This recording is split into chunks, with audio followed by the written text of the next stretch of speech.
Les Chinois ont compris que la religion transcende les pays. On peut être chrétien, on peut être musulman en Afrique, mais on doit se dire d'abord, on est d'abord béninois ou ivoirien. Aujourd'hui, la Chine n'est plus un pays de bas salaire. Hein. Franchement, vous voulez les bas salaires, vous allez au Bangladesh, en Inde. Quand tu as été une grande puissance comme le Mali, ou comme les royaumes du Mali, les royaumes du Congo, etc., et que tu te retrouves totalement à terre, humilié, esclavagé, etc., je pense que l'histoire doit nous apprendre à se dire, putain, qu'est-ce qu'on fait ? Bonjour les amis, j'espère que vous allez bien. Je suis toujours en Chine. Il faut dire que clairement la Chine est un pays qui m'épate de jour en jour. Et vous avez vu tout ce que j'ai montré, tout le progrès que la Chine a fait ces dernières années, tous ces changements qui ont été opérés ici en Chine. Et c'est bien, toutes les vidéos que j'ai faites pour vous montrer un peu la Chine. Mais s'il y a une vidéo sur la Chine qu'il ne faut absolument pas rater, c'est celle-ci. Parce qu'on va essayer de comprendre comment la Chine a fait pour se développer aussi rapidement et surtout comment nous, les Africains, on peut s'en inspirer pour également développer l'Afrique. D'accord? Et qui de mieux que Alain Semevo qui est juste à côté pour nous parler de la Chine? Le gars, il connaît la Chine, il vit la Chine, il respire la Chine. C'est même grâce à lui que je suis aujourd'hui en Chine. Parce que moi, la Chine, je ne m'intéressais pas du tout à ça. C'est lui qui a insisté. Mais Jean-Yves, viens en Chine, viens voir en Chine. Pour tous les business que tu fais, tu vas te faire de l'argent en Chine et tout. Il a tellement insisté que je suis venu dans le cadre du CBT, du China Business Trip, dont on va aussi parler dans cette vidéo.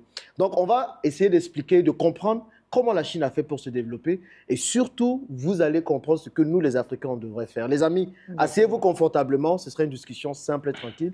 Je suis sûr que vous allez sortir grandi de cette vidéo. Abonnez-vous et si vous êtes prêts, c'est parti. Alain, comment vas-tu? Ça va très bien. Ça va? Ça va très bien. Bon, tu es déjà très connu sur la chaîne, il n'y a plus de secrets. Mais pour ceux qui ne te connaissent pas encore, est-ce que tu peux te présenter et nous raconter un peu comment tu es venu en Chine? Quels ont été tes premiers rapports avec la Chine?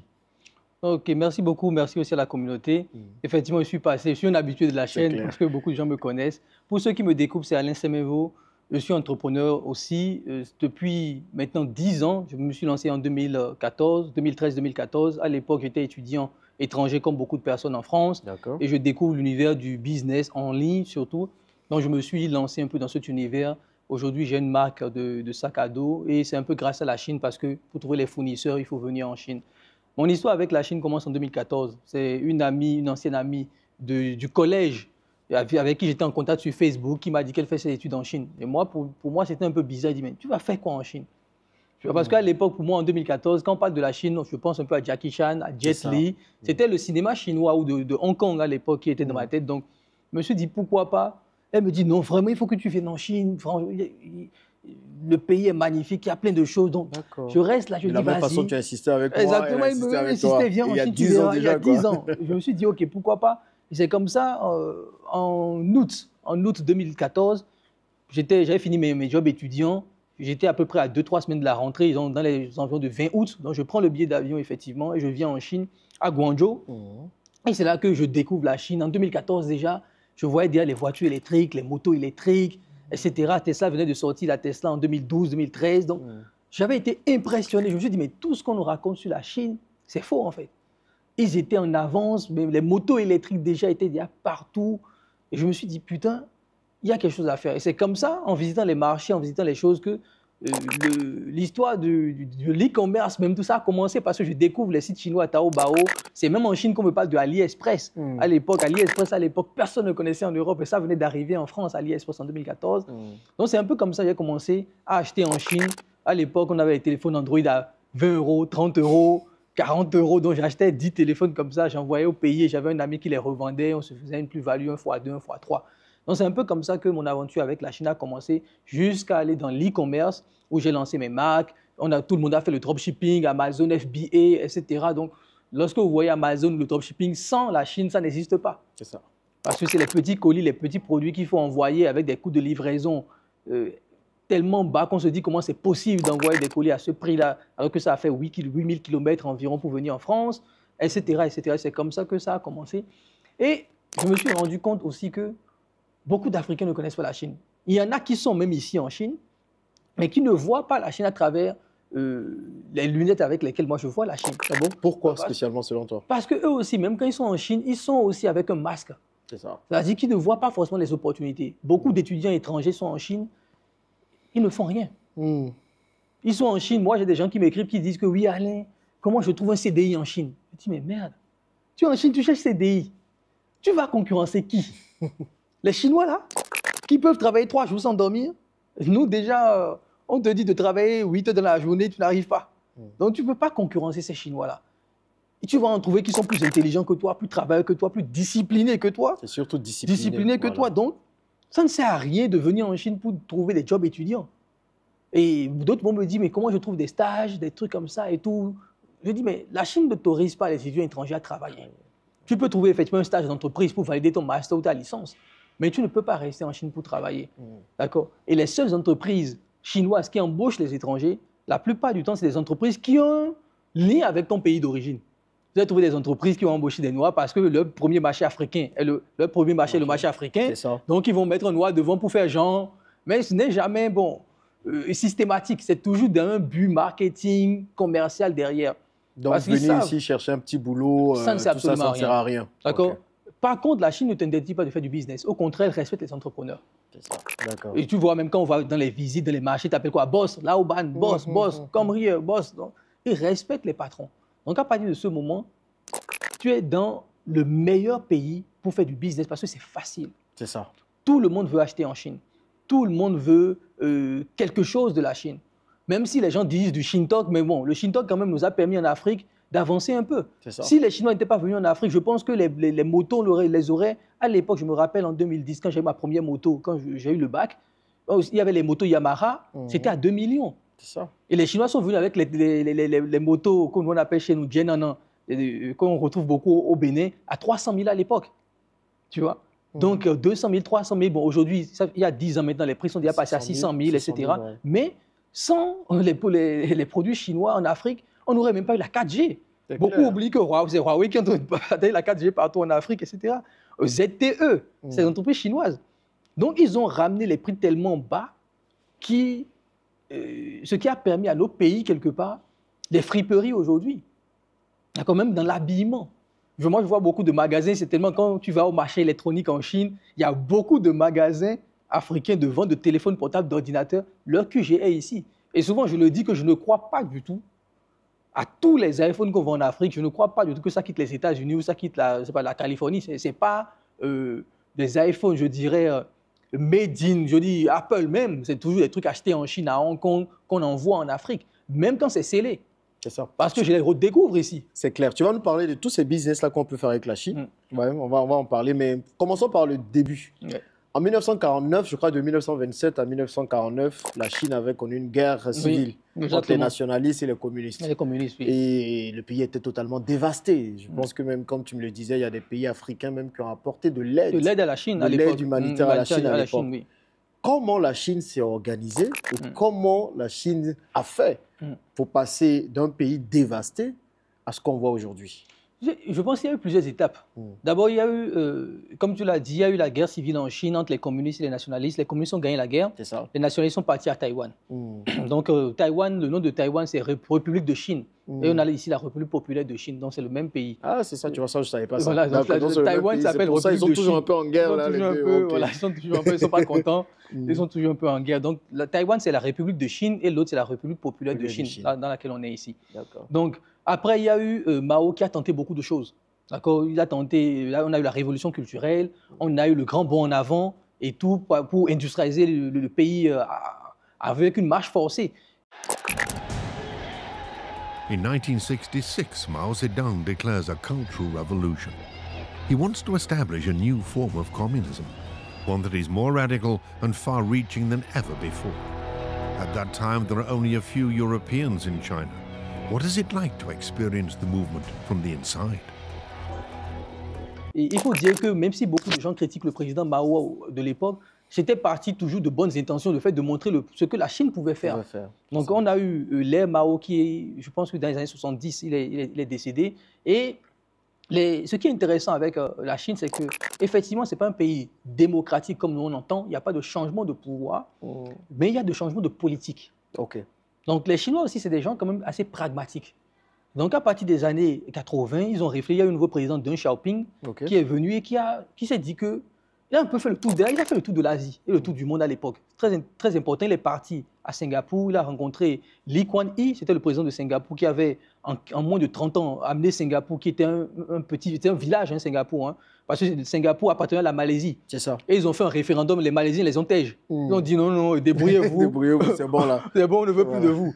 Parce qu'en plus, Singapour, c'est un melting pot d'Indiens, de Malaisiens, de Chinois. Donc c'était une société multiculturelle, il y avait beaucoup de problèmes. Et on a Lee Kuan Yew qui a, en 30 ans, amené Singapour de zéro, d'un village littéralement, à une superpuissance dans les années 80-90. Donc les Chinois sont allés à Singapour.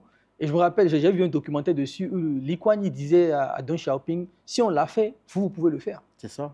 Vous pouvez le faire. Vous avez toutes les armes pour développer le pays. Donc quand Deng Xiaoping revient en Chine, il se dit que le capitalisme, ce n'est pas si mauvais que ça.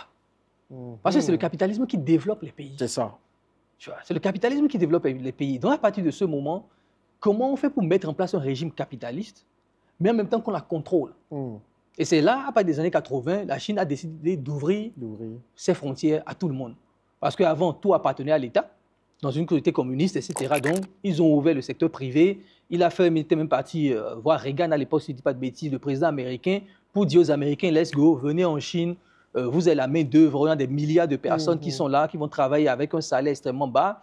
Vous avez des avantages fiscaux, etc. Et tout. C'est comme ça que le monde entier est venu. Donc le communisme, c'est un peu une façade, on peut dire ça.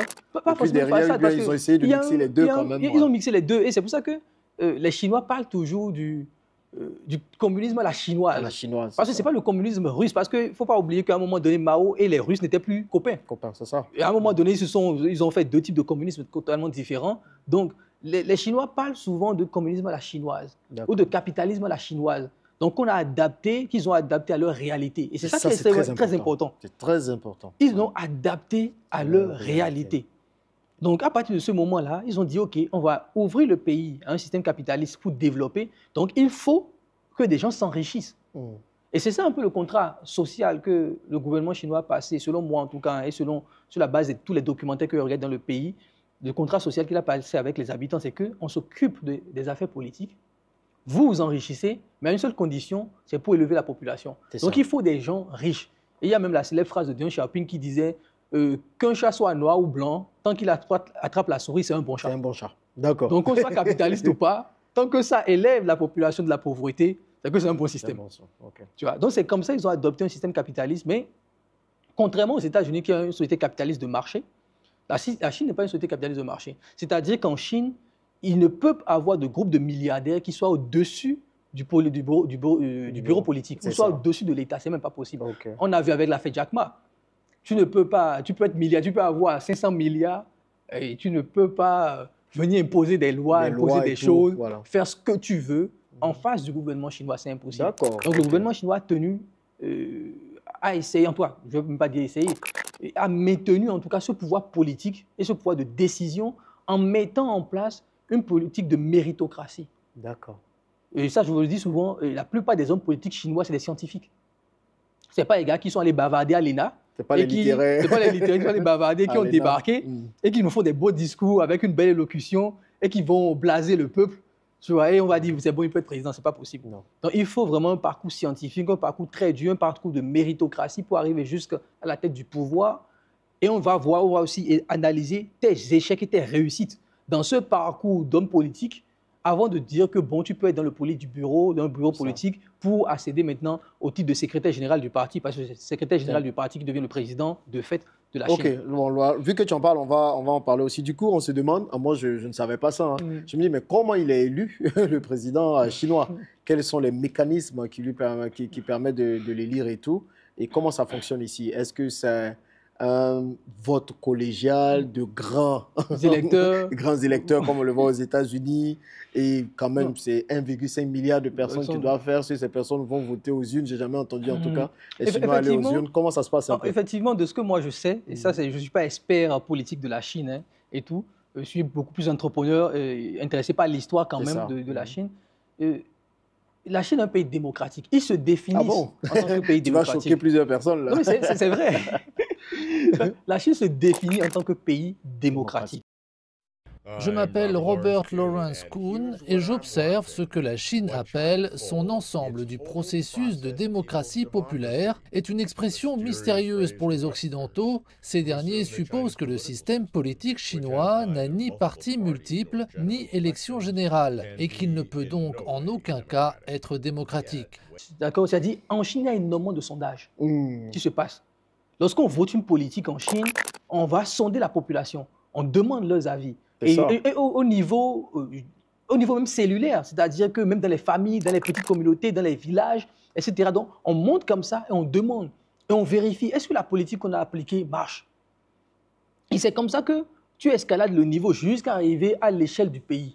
D'accord. Donc déjà, il y a un système démocratique où on sonde énormément la population pour savoir si ce que le parti est en train de mettre en place va dans l'intérêt de la population générale. Okay. L'appel du parti est d'étendre la participation politique ordonnée du peuple, de renforcer la protection des droits humains et de l'état de droit, et de veiller à ce que le peuple jouisse de droits et libertés étendus conformément à la loi. Il s'agit notamment pour le peuple d'exercer son droit de vote et d'élire démocratiquement des représentants du peuple de l'APN et de veiller à ce que le peuple connaisse, participe, exprime et supervise les travaux de l'APN, toujours sous la direction du parti, bien entendu. La démocratie dans le système dirigé par le parti implique d'absorber l'opinion publique via des mécanismes de rétroaction tels que les sondages pour discerner ce que pensent les citoyens, par exemple à propos des nouvelles politiques proposées, un processus que le parti appelle la mise en commun de la sagesse des gens.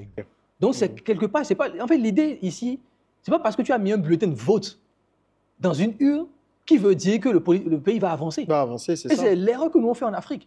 On pense que parce qu'on a mis un bulletin de vote, qu'on a la voix. C'est ça. Alors qu'à la fin de la journée, le pragmatisme des Chinois, c'est que est-ce que ça marche? C'est ça. Est-ce que la personne, du coup, qu'on veut voter a fait ses preuves? Est-ce que ça a fait ses preuves? Donc, on a un système démocratique qui est beaucoup plus un système démocratique de base, où on va sonder tout le monde dans les villages, etc. Où on va même te dire, est-ce que ce maire-là, il fait bien son boulot? Est-ce que telle personne, par rapport à telle personne, est bien? Et c'est dans ce système-là que l'État va décider de façon pragmatique qui va mettre à telle position. D'accord. Quand tu dis l'État, c'est quoi? C'est les membres du gouvernement? Les membres du gouvernement, etc. Okay. Et aussi, tu penses qu'ils sont assez pragmatiques pour le faire, même si c'est contre leurs intérêts? Il faut comprendre aussi quelque chose. Ce que moi j'ai compris en Chine, c'est l'intérêt de la population chinoise qui compte. D'abord. Tout le monde pense à ça. C'est l'intérêt. Parce que non seulement patriotisme, mais c'est parce que aussi on est dans une société collective. C'est pas individualiste comme l'Europe. C'est ça. Les Asiatiques de manière générale, et même que je ne parle pas juste de la Chine, même le Japon ou la Thaïlande, etc., les pays asiatiques de manière générale sont très collectivistes. On pense d'abord au bien général qu'à son bien individuel ou personnel. C'est ça. Tu vois. À partir de ce moment, est-ce que les politiques que nous mettons en place bénéficient à tout le monde? D'accord. Et c'est ça qui est le plus important ici en Chine. Et c'est sur ça qu'on juge justement les membres du gouvernement. Parce que moi je dis, le jour où le Parti communiste ne va pas faire son boulot, il va partir. D'accord. C'est aussi simple que ça. Mais est-ce qu'il y a plusieurs partis? Certains se demandent. Oui, est-ce qu'il y a plusieurs partis? Pour nous, il n'y a qu'un seul parti en Chine. Donc c'est un peu une forme de dictature, en tout cas, selon les Européens. Selon moi, de ce que j'ai appris et de ce que je comprends, la Chine n'est pas un pays à parti unique. Ça, il faut comprendre que non. Ce n'est pas un pays qui est interdit. Les nationalistes. Voilà, il y a d'autres mots. Il y a plusieurs partis politiques en Chine. C'est juste que le Parti communiste chinois est le plus grand parti, qui a plus de 100 millions de membres et qui est au pouvoir depuis 1949 et qui a fait ses preuves. Vive le grand et glorieux Parti communiste chinois. L'esprit rouge est bien là. Le Parti communiste compte aujourd'hui 95 millions de membres. Il est au cœur de la vie des Chinois, sur Terre, dans l'air et même dans l'espace.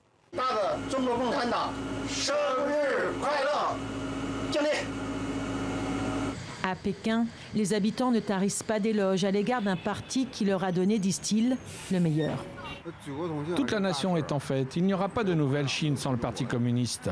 Le parti a conduit le peuple chinois vers une vie plus heureuse. Je suis moi-même membre du parti. Je suis très ému.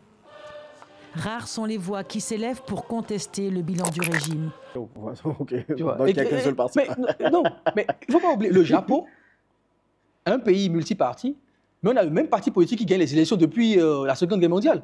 Mais personne ne pose la question pourquoi le Japon n'est pas une dictature. Il y a des formes d'élection. Parce qu'il y a des formes d'élection, voilà, tu vois. Le Japon, je pense que dans l'histoire du Japon, il n'y a eu que 2 fois qu'on a eu un président qui venait de notre parti politique. Pourtant, personne ne se pose la question. La Corée du Sud aussi, ils ont été démocratiques en 92. Donc, depuis 1953, là, la guerre des 2 Corées, c'est la dictature qui a régné jusque dans les années 90 en Corée du Sud. Et c'est ça qui permet aux Asiatiques de se dire que la démocratie, c'est le résultat. C'est ça, exact. C'est le résultat de la démocratie. Parce que nous, aujourd'hui, en Afrique, on nous impose la démocratie, mais est-ce qu'on est prêt à ça? La démocratie, c'est le résultat. C'est quand tu arrives à un certain niveau de développement et que tu as un bon système social, que toutes les couches de la société ont été sorties de la stricte pauvreté, qu'on a un salaire minimum, qu'on a pas mal d'avantages sociaux, tu vois, que le pays est hyper développé, même dans le fin fond des villages, tu vois, de je ne sais pas quel village au fin fond de la brousse, tout le monde a accès à 100% à l'éducation, aux services sociaux, etc. Là, on parle de développement et à partir de ce moment, on peut parler d'un pays démocratique, etc., où chacun maintenant peut donner sa voix. Avant ça, ça ne sert absolument à rien. Et quand tu regardes même l'histoire des autres pays, et c'est l'une des choses que les Africains doivent comprendre, quand tu regardes par exemple la Corée du Sud, le Japon, Singapour, Lee Kuan est resté au pouvoir jusqu'à sa mort. Et son fils a repris le pouvoir. Pourtant, c'est un pays démocratique. Hein. On vote, mais parce que les gars font le boulot. C'est ça. Donc on vote pour le boulot fait, pas pour le boulot qui a été fait. Les paroles mielleuses de certaines exactement. personnes. Tu vois. L'idée n'est pas de dire ici que les pays africains doivent devenir des pays communistes. Non, les pays africains doivent devenir des pays qui délivrent des résultats. C'est ça. Et tu peux rester démocratique tant que tu délivres des résultats. Le peuple va voter pour toi. Mais, donc, du coup, là, on va enlever les restrictions de mandat. Quelques mois plus tard, Xi Jinping franchit une nouvelle étape en supprimant de la constitution chinoise la limitation de la présidence à 2 mandats. Désormais, rien ne l'empêche de rester président à vie.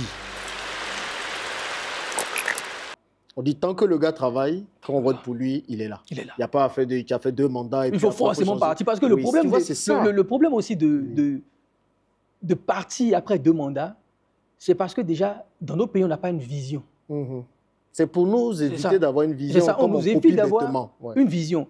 Et la plupart du temps, la personne qui vient au pouvoir vient en insultant l'autre. C'est ça. Et du coup, quand il vient, il va casser tout ce que l'autre a fait. On tourne en rond. On tourne en rond. Regarde même aux États-Unis. Biden est venu là casser tout ce que Trump avait fait. Tout ce que Trump avait fait n'était pas mauvais.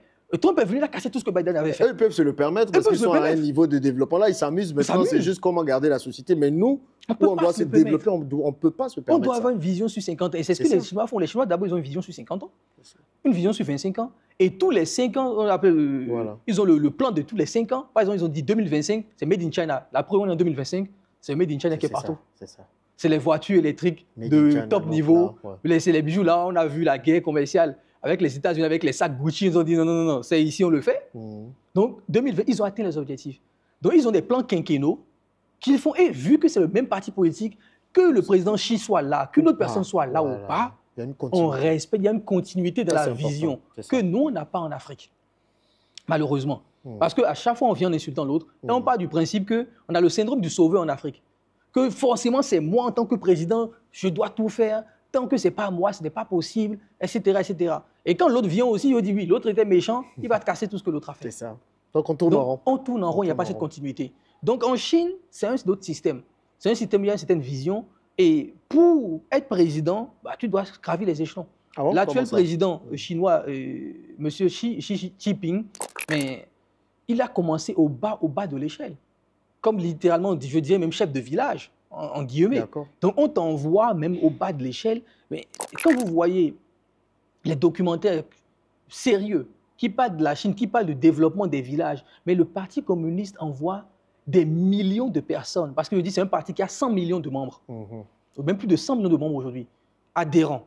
Donc, ils envoient énormément de bénévoles dans les villages, au fin fond de la brousse chinoise, des montagnes chinoises, pour aller vivre avec les populations. Pour comprendre les réalités. Pour comprendre. J'avais vu un documentaire qui était passé sur TikTok même et tout, où le président chinois est parti visiter un village en 2020 et tout, un village qui était caché dans les montagnes du Tibet là-bas et tout. Les enfants, pour aller à l'école, doivent escalader des montagnes. Mais franchement, là, vraiment, ils ont une échelle, ils doivent escalader des montagnes pour aller à l'école. Ils doivent faire des milliers de kilomètres, des dizaines de kilomètres, etc. et tout. Mais le parti a envoyé des dizaines de personnes aller vivre dans le village. Allez voir. Allez vivre là-bas. Allez sur le terrain. Voir le vécu des populations. Et c'est quand ils ont vu le vécu des populations qu'ils sont venus avec un plan pour dire maintenant, voici ce qu'on va faire. Et quand vous voyez en 2 ans, de 2020 à 2022, ce que ce village est devenu, avec les écoles, ils ont fait les téléphériques, non? Les téléphériques et tout. Au lieu que les enfants escaladent des montagnes, on a fait des téléphériques, on a connecté toutes les montagnes, parce que l'école est au-dessus de la montagne, parce que c'est des vallées, des montagnes, etc. Ils ont foutu des téléphériques partout, des ascenseurs qui quittent le sol pour aller jusqu'au 200e étage, 200e niveau, au niveau de la montagne. Les enfants ont accès à une éducation, on a amené l'eau, l'électricité, la connexion Internet 5G, haut débit partout. Wow. En 2 ans. Tu vois, parce qu'ils ont vécu les réalités. Ils ont cassé toutes les anciennes maisons du village pour reconstruire de nouvelles maisons qu'on a données aux populations. Et c'est ça, là, c'est ça la démocratie. C'est ça la démocratie. C'est ça, puisqu'on a donner la chance à tout le monde au final. C'est pas genre chacun sa voix porte, mais... Voilà, c'est ça la démocratie. L'égalité. Tu vois? Donc les Chinois disent la démocratie occidentale n'est pas la condition de développement, nous l'avons prouvé. C'est ça. C'est pas la condition de développement, c'est même la fin. C'est pour ça que la Chine ne se considère pas comme un pays développé même. Quand on vient en Chine ici, on voit que bon. Non, oui, développé. Pour nous c'est développé, mais la Chine dit non. Tant qu'on n'a pas sorti nos populations les plus démunies, qui sont dans les villages, dans les montagnes cachées, à un certain niveau, pour nous, on n'est pas encore développé. Pourtant, la Chine, avec tout ce niveau de développement, continue à recevoir des aides. Oui, ils continuent à recevoir. Ils continuent à recevoir des aides de l'ONU. C'est ce qui fait que tu vois, les Américains sont disent non, il faut sortir la Chine. Parce que si tu sors des pays en voie de développement, tu dois donner de l'argent maintenant. C'est ça. Tu vas donner non, il faut sortir de la Chine des pays en voie de développement. Parce que là, quand même, c'est un pays qui a... voilà, ils sont quand même assez avancés. C'est des milliers de milliards de dollars de recettes, trucs là, de revenus dans le business, dans plein de choses. Donc la Chine aujourd'hui doit contribuer aussi. Mais elle dit non, nous on n'est pas encore développé. Vous êtes déjà développé, mais nous on n'est pas encore développé. Nous on attend d'abord. Très stratégique. Très stratégique. Donc être président ici te demande de commencer par la base et d'évoluer à tous les échelons. L'actuel président, il a fait plein de villes et à chaque fois, avant qu'il n'aille à Pékin, on a jugé de son efficacité. Est-ce que le GDP de la ville ou de la région où il a été maire ou gouverneur a évolué? C'est ça. Est-ce qu'il a amené des investisseurs? Et les régions et les villes en Chine se battent pour attirer les meilleurs investisseurs. Parce que ce que les gens oublient aussi, la Chine, c'est un pays fédéral. C'est ça. Voilà. C'est un pays fédéral. Comme les États-Unis. Voilà, il y a des gouverneurs, etc. Et tout. Donc, tu as le Beijing qui est un peu le centre des activités politiques, économiques, etc. Mais tu as des gouverneurs de chaque région. Et chaque gouverneur de chaque région essaie de faire le meilleur pour la population. Ce que tu vois à Guangzhou ici, va dans le Changsha, mais c'est pareil. C'est pareil, c'est développé. À Shanghai, c'est bon. Shanghai, même, je dirais, eux sont hors sujet, hors catégorie, parce que c'est un autre niveau. C'est un autre niveau, donc eux sont hors catégorie. Tu vois, eux sont hors catégorie, mais va dans d'autres villes chinoises, les gars se battent pour amener des investisseurs. Moi, j'ai des amis en France, des amis chinois qui étaient en France, etc. Mais les villes chinoises se battent pour ramener leurs étudiants et je dirais même leurs citoyens. C'est ça. C'est-à-dire qu'ils disent que si vous quittez la France, vous venez en Chine, vous créez une entreprise, on va vous financer à telle hauteur. Vous ne payez pas d'impôts. Wow. Les ambassades chinoises font la cour aux étudiants étrangers chinois. Pour qu'ils reviennent dans telle ville, développer une activité. Pour qu'ils reviennent dans tel quartier, dans telle région, développer une activité. Surtout ceux qui ont fait les grandes études à Harvard, dans les top universités. Donc il y a aussi une politique de retour des talents. Qu'on n'a pas chez nous. Qu'on n'a pas aussi chez nous. Wow. Pour que ces talents-là viennent développer. Et depuis qu'il y a eu ce combat anti-chinois, où Trump dit qu'il y a des espions et tout, mais la Chine était se frotter les mains. Parce que tous les scientifiques chinois qui travaillent dans les grandes universités, comme on a commencé à les accuser d'espionnage, les Chinois les ont ouvert les portes en disant, mais les frères, dans tous les cas, on vous avait dit que même si tu nais aux États-Unis, on ne va jamais te considérer comme étant un Chinois, comme étant un Américain. Donc viens au pays. Retourne au pays, on va t'accueillir. On va te mettre directeur de laboratoire de recherche à Beijing, à Pékin, je ne sais pas où, à Shanghai. Reviens au pays. Donc, ils ont mis en place une vraie politique. Les ambassades chinoises sont là pour... Je disais, pendant le coronavirus, les ambassades chinoises, parfois, passaient de maison en maison pour envoyer de la nourriture ou des gants ou des masques aux étudiants chinois. Donc, nos ambassades en France, on ne sait pas quoi. Si ce n'est pas pour organiser des Miss. C'est ça. Miss, je ne sais même plus quoi. Miss Côte d'Ivoire, France.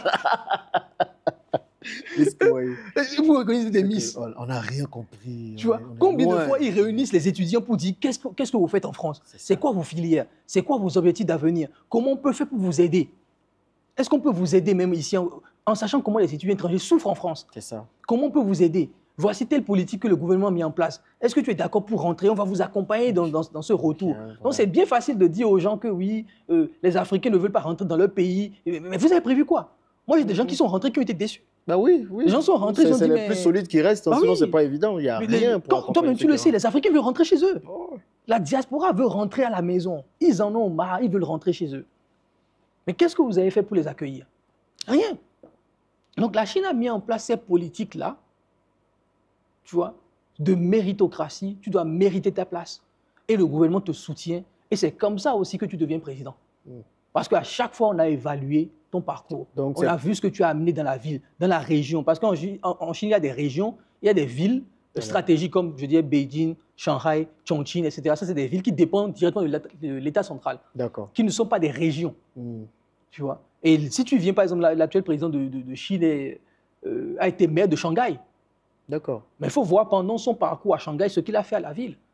Il a lutté contre la corruption, le GDP moyen a augmenté, beaucoup d'investisseurs sont venus à Shanghai, la ville s'est développée à une vitesse fulgurante. Et c'est ça qui lui a permis maintenant de partir de l'autre côté, à Pékin, d'accord, directement au niveau du gouvernement central. Et là, maintenant, c'est les jeux de pouvoir. C'est ça. Quand tu arrives là-bas, parce que bon, là, tu es positionné, tu es dans le Politburo, et là, ils vont voter. C'est ça. C'est comme ça, ils votent entre eux. Voilà. Mais ce n'est pas un vote partisan. Même s'il y a des ce sont les maires, ce sont les gouverneurs des communes. Même bon, ce que je sais, c'est même le gouvernement. Oui, le gouverneur, etc. Mais c'est le parti même qui va voter. Okay. Ah oui, parce que ici, c'est le parti le plus populaire qui gère le pays. Qui gère le pays, le Parti communiste. Donc c'est eux qui vont voter ensemble pour élire un nouveau secrétaire général qui devient le président. Et là, maintenant, c'est les jeux de pouvoir. Et c'est là, c'est le jeu de pouvoir. C'est tout à fait normal. Mais par contre, quand même, ton background compte énormément. Ah oui, ton background compte. Tu ne débarques pas. C'est pour ça, même dans ces jeux de pouvoir, on a sauté beaucoup de personnes. On a sauté beaucoup d'enfants d'eux. Tu vois, parce qu'il y avait aussi des enfants d'eux qui étaient un peu juste parce que bon, ils étaient les enfants de quelqu'un, d'un ancien homme politique très influent, qui ont été un peu positionnés sans vraiment avoir mis la main à la pâte, tu vois, qu'on a dû écarter aussi du pouvoir. C'est ça. Tu vois. Donc c'est extrêmement intéressant de s'inspirer. Et comme je le dis, l'idée ici n'est pas de dire à l'Afrique, et même la Chine n'exporte pas son modèle. Hein. Non, ils le disent tout le temps. Chacun doit trouver son modèle. Exactement. Eux, ils ont trouvé leur modèle, qui est un mélange de capitalisme économique et de communisme politique, qui permet de contrôler tout ce qui se passe dans le pays. Et derrière, on saupoudre tout cela de la méritocratie, d'une bonne éducation au niveau des enfants. Et ça donne ce qu'on voit ici dans ce pays. Ok, maintenant, selon toi, comment tu penses que l'Afrique peut s'inspirer de ça pour créer quel modèle qui va marcher en Afrique? Non, je pense que ici, l'Afrique dit que les Africains vont repartir sur le modèle communiste, etc. Non, c'est impossible. Parce que le communisme aussi, les Chinois parlent de communisme à la chinoise. C'est ça. D'accord. Moi, je pense aujourd'hui que l'Afrique peut s'inspirer des modèles japonais, coréens, etc. C'est-à-dire, est-ce que les gars font le boulot? C'est démocratique, mais tant qu'il fait le boulot, il reste au pouvoir. Donc, voter vraiment à la méritocratie, parce que tu as fait les choses, et puis faire sauter les limitations. Et faire sauter les limitations. Moi, je pense que, et surtout, ça doit être aussi une question d'éducation. Aussi, ouais. Et de patriotisme. Est-ce que la personne, c'est pas juste parce qu'il est beau gosse et qu'il parle très bien qu'il est là? C'est quoi son parcours politique? Tu vois? Parce qu'ici aussi, on a souvent au pays des gens qui vont débarquer comme ça, de nulle part, avoir une certaine aura. Au-delà de ça, au pays aussi, on vole beaucoup par ethnie. Parce qu'il est de la même ethnie que moi. Ça aussi, c'est des choses. Moi, je pense que c'est des trucs c'est l'éducation qui va résoudre ces problèmes-là. Parce qu'en Chine, il y a 56 ethnies qui sont tous représentés dans le gouvernement. Ça. Vous regardez à la télévision chinoise les membres du parti politique ou lorsqu'ils sont dans les assemblées généraux, vous avez toutes les ethnies chinoises qui sont là. Donc il y a plusieurs ethnies déjà en Chine. Mais il y a 56 ethnies. Il n'y a qu'une seule ethnie. Il y a 56 cantonais. Non, il y a 56 ethnies ici et tous sont représentés dans les couches de la population. D'accord. Tu vois, même les musulmans chinois où on pense qu'il y a un génocide, c'est des conneries. Tu vois, ils sont tous représentés, ils ont les droits, ils ont des devoirs, ils ont tout. Et les Chinois, c'est très simple. Hein. C'est le pays avant tout le reste. Donc, si tu n'es pas dans l'intérêt du pays, on t'écarte. Non, on t'écarte en même temps. C'est le pays d'abord. Et c'est ce que je disais, on a eu un débat avec les gens du CBT ici. Je disais, pourquoi l'État contrôle les musulmans et les chrétiens en Chine? Parce que les Chinois ont compris que la religion transcende les pays. C'est ça. Transcende les races, même en guillemets. À partir du moment où tu es enfant de Jésus, c'est que tu peux être italien, en fait. Tu peux être portugais, tu peux être béninois. Tu deviens une sorte d'apatride. C'est-à-dire que c'est Jésus le premier. Tu comprends? Donc, à partir de ce moment, les Chinois disent que ça, c'est très dangereux comme notion pour nous. Tu es d'abord chinois avant d'être chrétien. Tu es d'abord chinois avant d'être musulman. C'est ça, donc tu respectes d'abord ça. D'abord ça avant. Avant, oui. D'être chrétien ou musulman. Et c'est ce qui fait que dans toutes les églises chinoises, tu as le drapeau chinois à côté. Ah, waouh. Ils mettent le drapeau chinois sur le truc. Eux-mêmes, tu vas me demander, est-ce qu'on va mettre le drapeau chinois là? Alors, contrairement à nous, on dit c'est d'abord Jésus. On va mettre Vatican, on va mettre... Voilà, donc c'est... Et c'est ça aussi qui fait que ça plébiscite. On peut être chrétien, on peut être musulman en Afrique, mais on doit se dire d'abord, on est d'abord béninois ou ivoirien. Ivoirien ou africain. Ou africain. Et à partir de ce moment-là, on ne peut pas se faire manipuler. C'est ça, c'est ça. Parce que si tu te considères d'abord en tant que chrétien, avant d'être béninois, mais tu es manipulable. N'importe quel pays peut te dire, mais on est des frères, regarde la franc-maçonnerie. C'est ça. On est des frères maçons quand même. On a vu des coups d'État, si vous ne connaissez pas l'histoire du Gabon, des coups d'État qui ont été faits au Gabon, et c'était la franc-maçonnerie qui a poussé un peu en disant qu'on est des frères maçons quand même. Tu vois? Donc, à partir de ce moment, c'est un peu compliqué. Tu vois, c'est clair. C'est qu'on fait plaisir à la fratrie, plutôt qu'au pays. Au-delà du pays. Voilà, si on se dit, je mets l'intérêt du pays d'abord. Tout ce qui vient contre le pays, peu importe, je ne fais pas. Donc, à partir de ce moment, les histoires d'ethnie n'existent plus. C'est clair. Parce que si tu dois te dire, mais c'est égoïste, je dis, bon, parce que moi, je suis fond, bah, il faut que d'abord je vois les fonds avant d'être... parce que je suis fond, effectivement. Tu vois, de l'ethnie fond. Et il faut d'abord que ce soit les fonds d'abord pour voir avant de penser à l'intérêt même de notre pays. Tu vois, c'est pas possible. Et tous les présidents africains font ça. Quand ils viennent, ils renvoient tout le monde. Ça, ils mettent tous les gens de son ethnie. Et parfois même des incompétents. Si encore ces gens de son ethnie étaient compétents, j'ai dit, bon, quand même, les gars, ils font le boulot. Mais la plupart, c'est des incompétents. C'est ça. Juste parce que c'est le frère, c'est mon frère qui m'a soutenu, ou bien c'est mon oncle qui m'a soutenu. Donc, ça, c'est extrêmement important. La notion d'ethnie ne doit même pas... En Chine, ça ne se discute même pas. Parce que vous êtes chinois d'abord, avant d'être ouïghour, avant d'être, je ne sais pas quelle autre ethnie, Xia, Ming, etc. Vous êtes d'abord chinois. Et le gouvernement chinois le rappelle tout le temps. Tout le temps. Donc, ouais. Le gouvernement chinois travaille énormément aussi dans ce sens. Oui, il travaille énormément dans ce sens parce qu'ils savent qu'on a divisé des pays sur ces questions ethniques. On a divisé des pays, on regarde la question du Soudan, on a divisé des pays parce que c'est d'abord des questions ethniques qui ont fait, auxquelles on a mis le feu. Le feu. Pour qui sont devenues des questions économiques, etc. et tout, parce qu'on ne se sentait pas. Même en Europe, on a beaucoup de pays européens qui sont divisés. Grèce, Macédoine, blablabla, Yougoslavie, Serbie, sur des questions ethniques. Et quand l'ennemi voit que vous vous embrouillez sur les questions ethniques, il vient saupoudrer ça, il vient utiliser ça parce qu'on dit souvent qu'il faut diviser pour régner. Tu vois? Donc les questions ethniques, on est d'abord africains, fin du game. À partir du moment où, et c'est ça, c'est via l'éducation, à partir du moment où tous les Africains savent qu'ils sont africains et qu'ils ne sont pas d'abord de telle ethnie avant d'être de tel pays, il n'y a plus de problème. C'est clair. Et ça, c'est une question d'éducation, parce que les Chinois matraquent sur ça. C'est ça, l'éducation. Qu'est-ce que tu penses qu'on peut tirer de l'éducation chinoise? Parce qu'elle n'est pas non plus parfaite. L'éducation chinoise, là. Tu vois, voilà. Donc, qu'est-ce que les Chinois ont fait au niveau de leur éducation, dont nous, les Africains? Je dis bien inspirer, parce que le but, ce n'est pas de faire de la copie collée. Voilà, donc c'est juste s'inspirer pour vous ouvrir les yeux sur ce qui se fait à travers le monde. Donc, comment est-ce que les Chinois, du coup, ont géré leur éducation? Parce qu'il y a des choses quand même qu'on voit où... L'éducation chinoise est très dure. Peut-être c'est ce qu'il nous faut aussi en Afrique. Oui, franchement, ce n'est pas une éducation que je vais forcément recommander. Ah bon? Comment ça se passe? En termes d'inspiration, quand même, oui. Et en termes d'inspiration, oui, il faut s'inspirer. Mais l'éducation chinoise est très dure. Ok, ça se passe comment ici, l'éducation? C'est-à-dire qu'ils ont mis en place? Ils ont mis un système scolaire qui est qui te bouffe 99% de ton temps. Mais c'est peut-être ce qu'il faut pour éviter que les gens dansent sur TikTok. Oui, sérieux. 100% de leur temps, ils doivent même travailler. Ah bon, donc les enfants sont vraiment... Les enfants sont surchargés. On leur met beaucoup de choses. Oui, les enfants chinois, même Japon, c'est un peu l'Asie. L'Asie en général. En général, les enfants chinois. Mais si on doit se développer. Mais c'est ça aussi. Dans un certain laps de temps, il faut bosser. Il faut bosser. C'est ça. Donc les cours en Chine sont extrêmement violents. Waouh. Ah, vous allez travailler. Ah, vous allez bosser. C'est pour ça que beaucoup de Chinois préfèrent même parfois envoyer les enfants à l'étranger parce qu'il y a une concurrence féroce dans le pays. Et c'est une concurrence aussi qui va même au-delà même, comment je vais dire, du cercle familial ou de la cellule familiale. C'est même entre les écoles, il y a des concurrences. Quelle est la meilleure école qui va faire ci? C'est la compétition systématique à toutes les couches. Ce qu'il n'y a pas vraiment chez nous, en fait. Ce qu'on n'a pas. Et cette idée de compétition, ça pousse les gens à se dépasser. Et puis à donner le meilleur d'eux-mêmes. Donc du coup, les enfants sont surchargés. C'est pour ça que beaucoup d'enfants vivent à l'école en Chine. Le cours primaire, tu peux un peu habiter chez toi à la maison, mais souvent à partir du collège, ils commencent à habiter à l'école. Nous sommes des internats, un peu comme à l'université des dortoirs. Nous sommes déjà à l'école primaire ici, ils peuvent déjà commencer, même l'école secondaire. Donc, au collège, ça fait que tu travailles tout le temps. Donc, vous avez les cours du matin jusqu'au soir, jusqu'à 17h, 16h, 17h. Après ça, vous allez vous reposer, vous revenez encore pour les études, donc les exercices à faire. Et les professeurs chinois donnent énormément d'exercices. C'est des dizaines d'exercices qu'ils donnent aux enfants.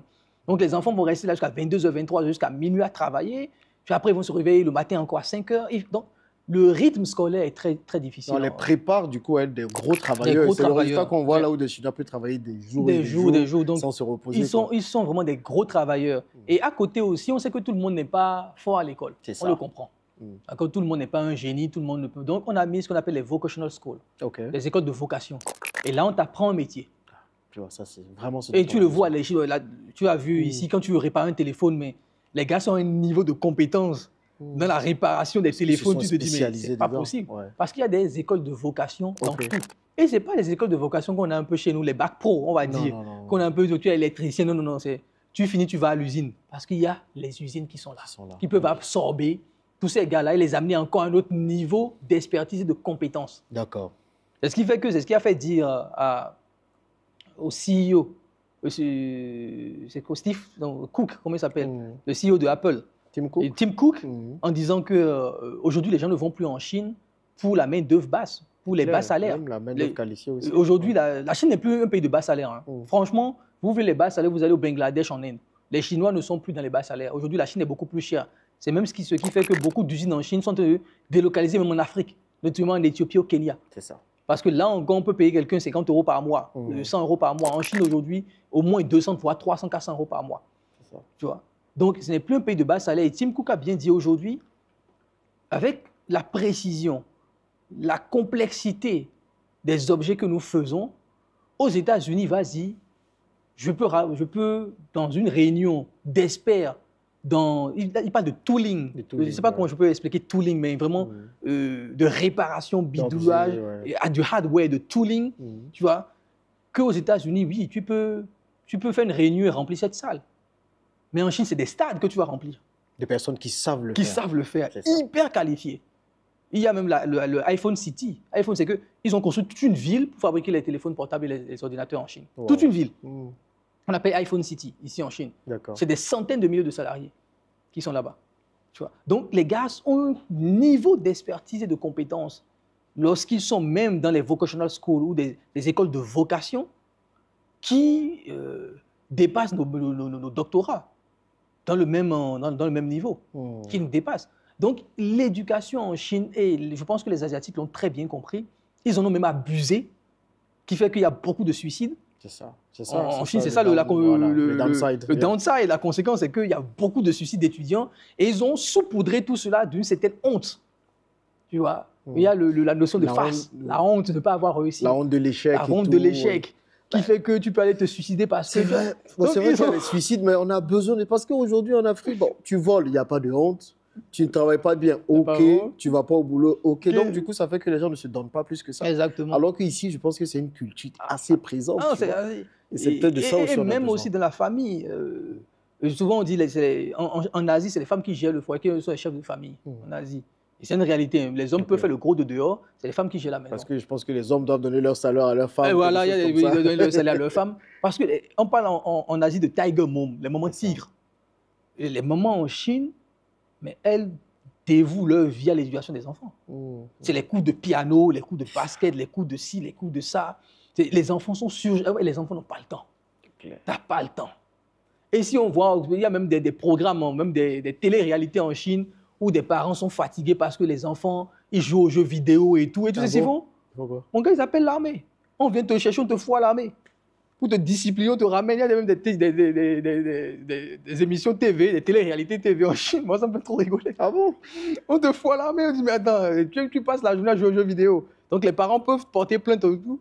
Les militaires viennent, ils te prennent, ils te foutent 3 mois là. Parce que c'est l'intérêt d'abord du pays. On s'est dit que si tu fais ça, tu ne rentres pas dans l'intérêt du pays. Donc faut qu'on te recadre. On te recadre, on te fout à la main, tu restes là-bas, tu apprends à dresser un matelas, mais comme si tu l'avais repassé le bazar.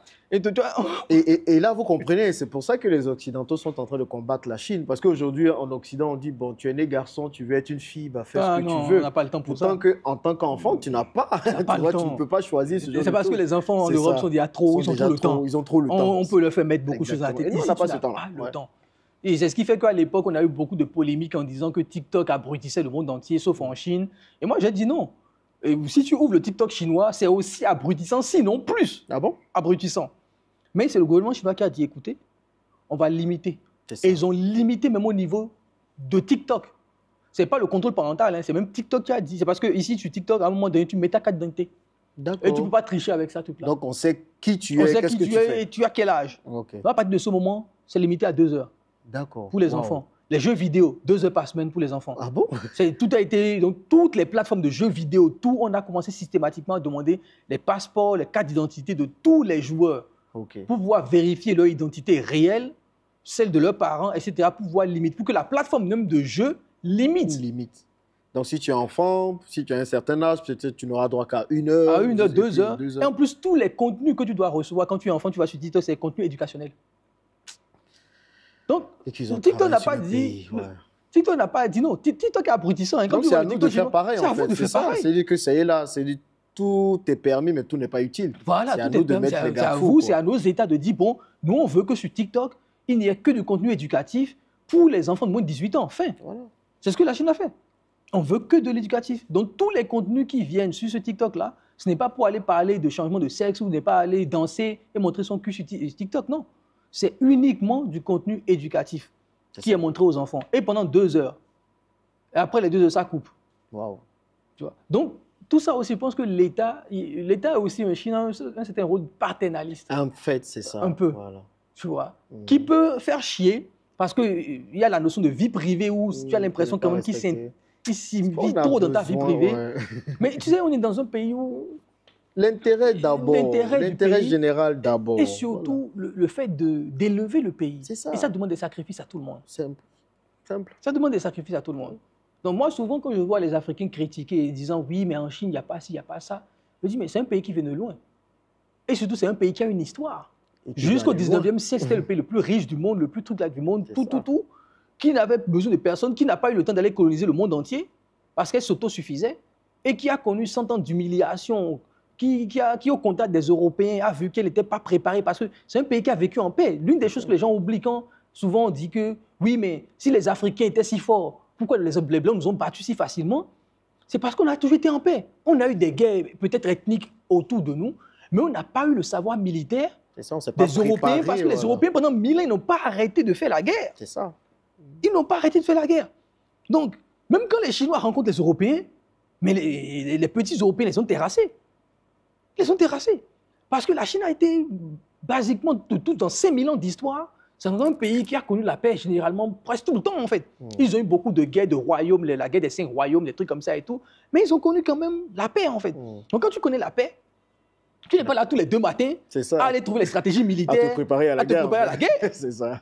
Donc, quand un jour tu rencontres des gens qui ont passé 2000 ans de leur histoire à se foutre dessus, à trouver toutes les stratégies militaires pour se battre, pour se torturer, c'est normal que quand tu es en contact de ces gens-là, tu ne fasses pas le poids. Donc, parfois, je dis aux gens, non, n'accusez pas nos pays.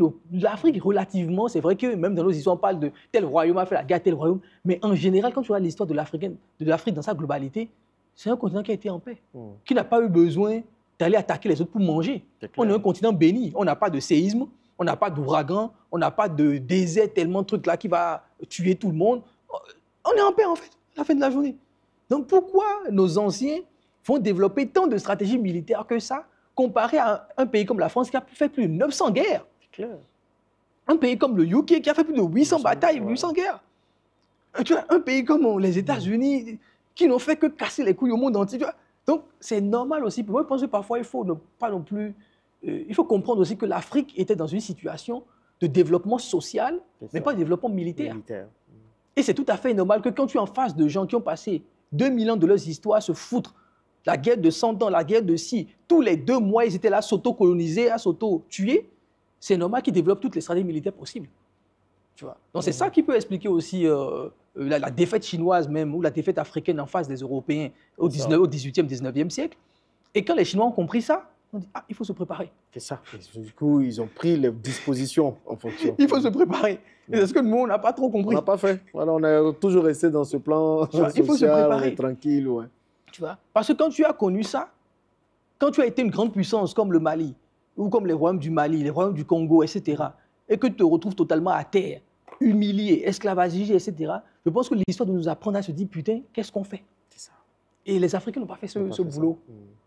Ils ne se sont pas dit, mais comment on va faire pour ne plus jamais revivre ça? Et c'est ce que les Chinois se sont dit au final. C'est ça que les Chinois se sont dit.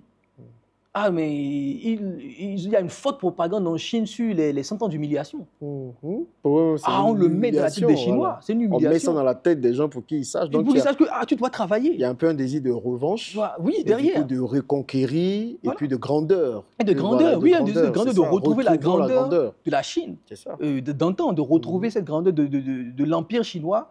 Tu vois, qui a tenu quand même 5000 ans d'histoire. C'est ça. Et nous, on parle toujours des royaumes aussi, qui ont dirigé le monde des royaumes africains, le royaume du Mali, comme tu dis. Voilà. Et puis on s'arrête. On s'arrête. Et c'est fini. Et qu'est-ce qu'on fait derrière? Tu vois. Et tout ça, ça part de l'éducation. Et le patriotisme aussi, c'est de savoir comment sélectionner son histoire. C'est ça. Parce que quand moi, j'étais à l'école au Bénin, et qu'on t'explique, vraiment, l'histoire qu'on nous raconte à l'école, on doit la changer. On doit changer l'éducation. Parce qu'il y a quelque chose aussi, les amis. Moi, je pense que... Tant que c'est pour le bien de ton pays, tu dois mentir même sur ton histoire. C'est la réalité. Tu dois mentir sur ton histoire. Je ne pense pas qu'un pays, même s'il a perdu la guerre, et qu'elle veut raconter son histoire, elle va toujours le raconter dans une perspective c'est ça. Où elle va se dire, oui, on a perdu, mais on a fait quand même 200 batailles et on a gagné. Hein. On n'a pas perdu facilement. On n'a pas perdu facilement. Toujours quelque chose, oui. Mais quand tu vois l'histoire qu'on nous raconte au Bénin, ou dans les autres pays africains, où c'est même une histoire humiliante, on te dit que vous avez vendu vos frères. On te dit qu'on a perdu. Où il y a même un coup, on te dit les pays pauvres, exemple le Bénin. Donc, comment veux-tu être fier d'être africain? Quand toute ton histoire du coup primaire, on t'a montré que vous ne valez rien, que vous avez vendu vos frères, que tous vos rois ont perdu, etc., etc. Que vous avez été esclave. Que vous avez été esclave et qu'on vous le rappelle. Comment veux-tu être fier de cela? Il n'y a aucune fierté. Moi, je comprends les gens qui vont en France, ils ne veulent même rien entendre de l'Afrique. Parce qu'il n'y a aucune fierté.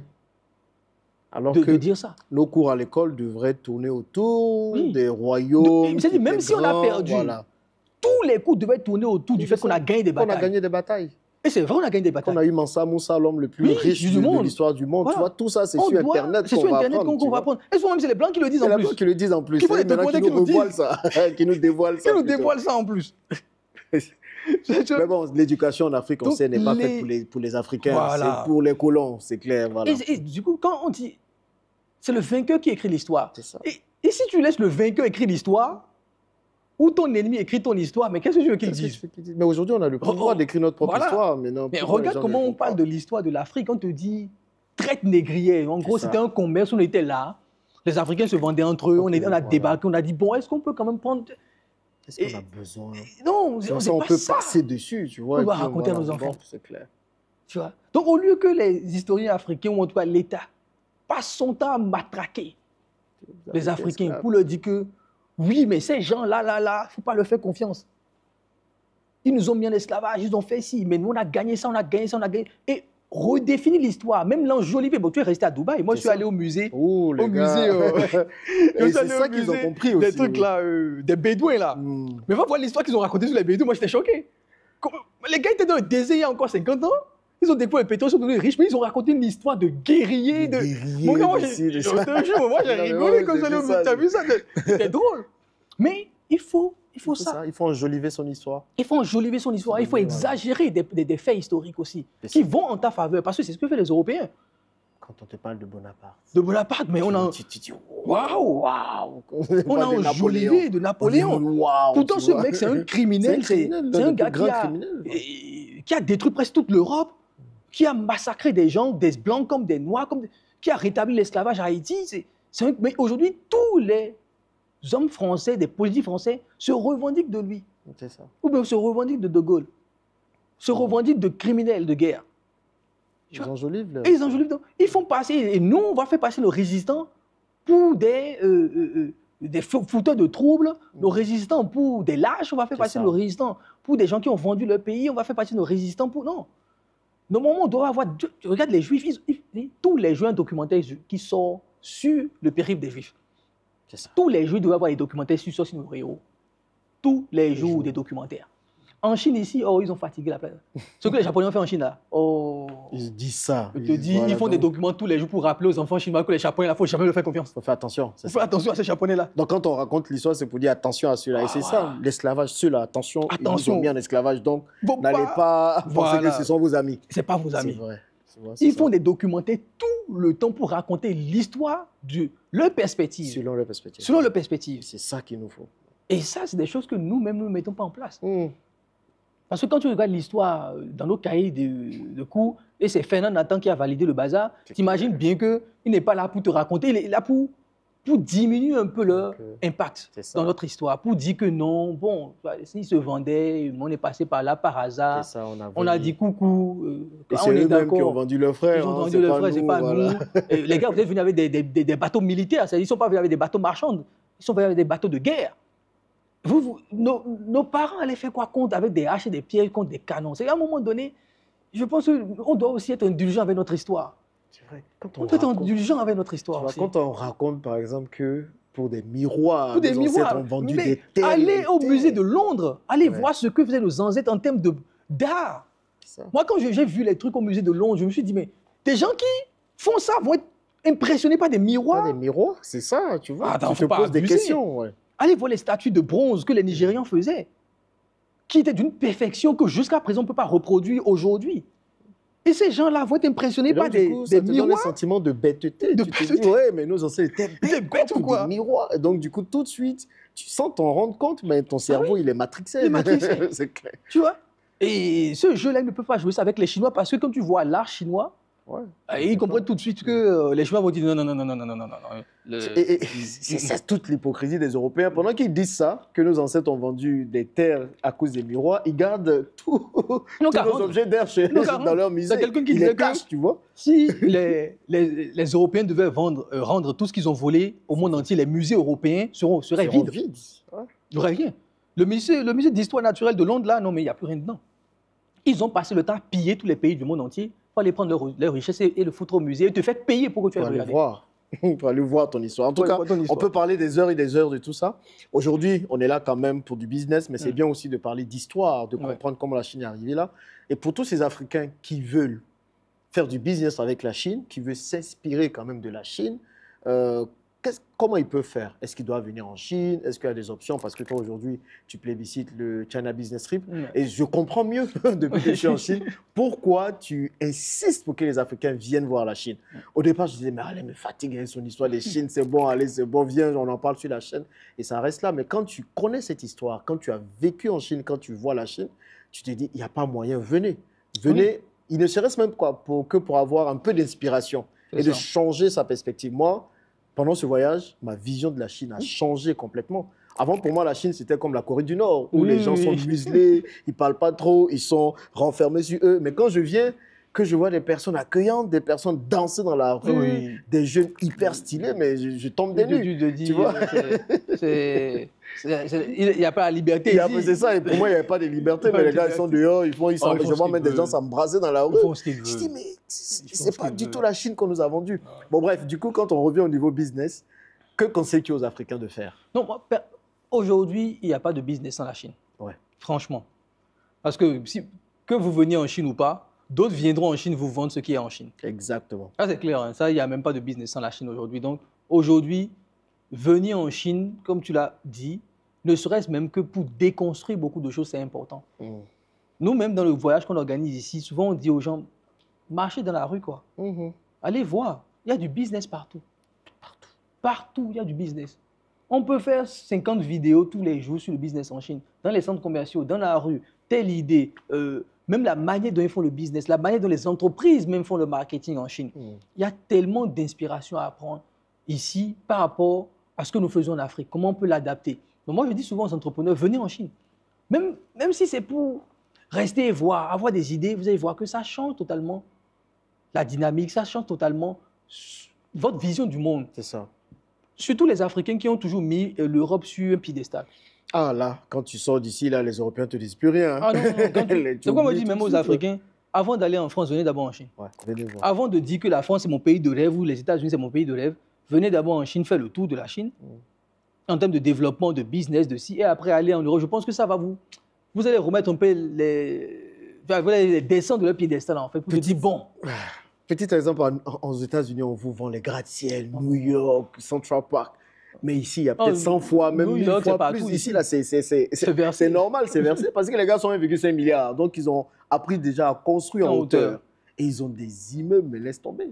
Mais bon, comme les plus grandes tours, est-ce que c'est vraiment les plus grandes tours déjà même aux États-Unis? On nous a vendu ça, donc on a rêvé. Mais moi, j'ai été plus impressionné ici que quand j'étais parti aux États-Unis. Exactement. Donc, venez déjà pour voir. Venir pour voir important. Déjà. Hein. Ouais. Et surtout, quand on vient en Chine aussi, il y a le volet business. Qu'il ne faut pas négliger. Il y a le volet business. Il y a tout qui est ici.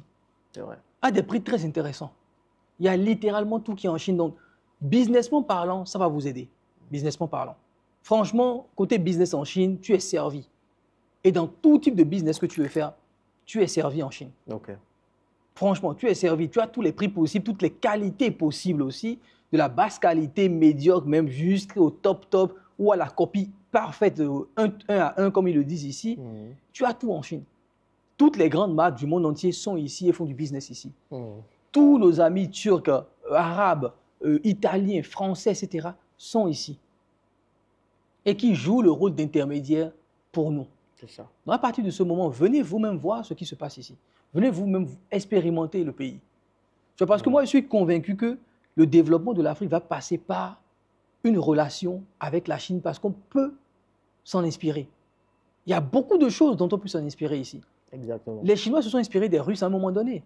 Il n'y a pas de honte. Après, ils se sont inspirés des Occidentaux. Après, ils se sont inspirés des Occidentaux. Il n'y a pas de honte. Même au début, les Chinois faisaient même des copier-coller de villes européennes jusqu'à trouver leur modèle et tout. C'est ça. Donc, il n'y a pas de honte à copier. Tu vois, l'idée pour nous n'est pas de dire ici que sans la Chine, l'Afrique ne va pas aller loin. Mais il n'y a pas de honte. La culture chinoise encourage la copie. Il n'y a pas de honte à copier. C'est en copiant les autres qu'on évolue. C'est en copiant les autres qu'à un moment donné, on arrive même à les dépasser. Parce que n'oublions pas, nous sommes dans un référentiel auquel on n'est pas habitué. Là, tout le monde est dans un référentiel européen. Parce que c'est eux qui ont voulu coloniser le monde entier. Donc, il faut déjà mieux apprendre ce que l'autre fait, son référentiel, pour pouvoir le dépasser. Mais tu ne vas pas venir garder ton référentiel, alors qu'aujourd'hui, le référentiel commun pour tout le monde dans le monde, c'est un peu ça qu'on voit, cette modernisation, cette mondialisation à l'européenne. Donc, on apprend, on copie, et puis maintenant, on ajoute une touche, qui est notre touche africaine. Mais déjà, il faudrait connaître notre histoire et tout ça. Exactement. Donc, il faut déjà venir pour voir. Maintenant, les gens se demandent, mais si je veux venir en Chine, je viens comment? Est-ce que je viens seul? La langue, c'est une barrière un peu quasiment. Oui. Donc, quelles sont les options? Ou bien, qu'est-ce que tu conseilles aux gens qui veulent venir? Ça, c'est pour la pratique. Les gars, venez. Parce que même moi, Jean-Yves, je vous assure, les idées que j'avais de la Chine, c'était quelque chose de totalement dérisoire, quelque chose de totalement fou. Oui. Pour moi, je m'attendais à autre chose, mais j'ai dû venir. Et je suis sûr que si j'étais venu tout seul, je n'avais pas découvert tout ce que j'ai découvert en si peu de temps. Parce qu'Alain était là, parce qu'il y a eu le CBT aussi. Je vous avais dit, j'allais vous faire un retour du CBT. Le CBT, c'est un voyage qu'Alain organise pour que les gens viennent en Chine. D'ailleurs, peut-être tu peux mieux nous en parler.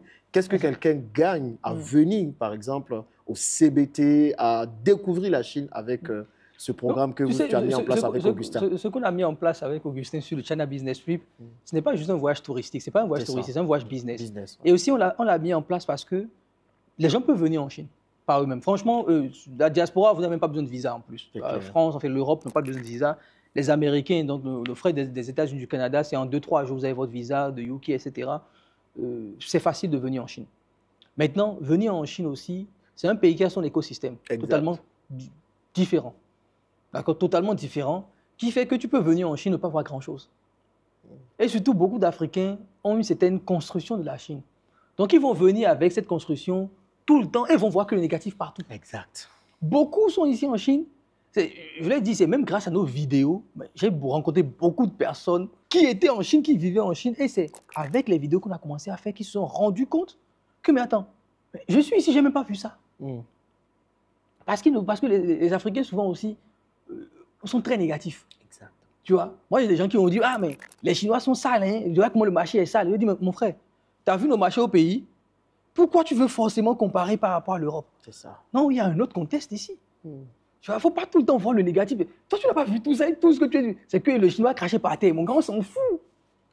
Regarde autre chose. Quand il finit de cracher, il y a une machine qui vient nettoyer. Nettoyer, mon frère. C'est ça, donc c'est plus pareil. Ouais, c'est plus pareil. Donc, souvent, les gens viennent aussi, mais ils sont toujours dans leur référentiel. C'est ça. Et grâce à ce voyage, on leur permet de voir autre chose. On leur dit, non, mais est-ce que tu as bien regardé ça?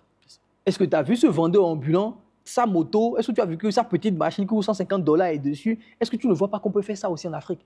Donc, on leur ouvre les yeux tout au long de ce voyage sur des choses qu'ils ne verraient même pas. Sinon, ils vont voir juste les beaux gratte-ciels de la Chine et vont repartir.